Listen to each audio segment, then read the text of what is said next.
Au nom véritable de notre Seigneur Jésus-Christ, que la paix divine soit avec vous. Nous allons aborder une courte exhortation intitulée « Comment hériter la bénédiction ».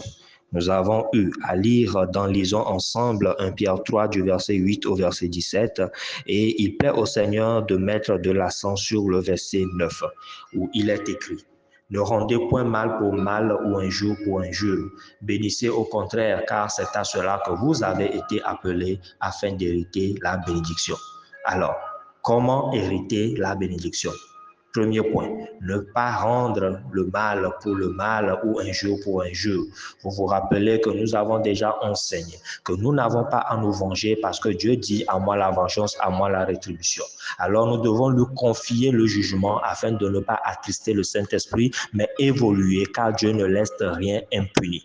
Maintenant, on vous dit de ne pas injurier pour injurer et aussi on vous dit de bénir même ceux qui vous maudissent. Le Seigneur Jésus-Christ, lorsque nous décidons à marcher selon ses commandements, agit toujours en notre faveur. Rappelez-vous qu'il est notre avocat auprès du Père et c'est lui qui nous a enseigné de bénir ceux qui nous maudissent. Si nous ne le faisons pas, lui aussi ne va pas nous défendre. Mais lorsque nous bénissons celui qui nous maudit et que la personne n'est pas digne de bénédiction, même si vous lui envoyez la bénédiction, cela ne va pas avoir du fruit dans sa vie. C'est de même que lorsque vous êtes quelqu'un qui professe toujours la bénédiction et que quelqu'un vous envoie la malédiction ne trouvera pas de place en vous. Cela viendra à vous et repartira vers l'envoyeur. Mais lorsque on sème quelques grains de maïs, on récolte des épis de maïs. Donc la malédiction va repartir à l'envoyeur, mais multipliée. C'est de la même manière lorsque vous envoyez la bénédiction à quelqu'un qui vous maudit, la personne n'a pas,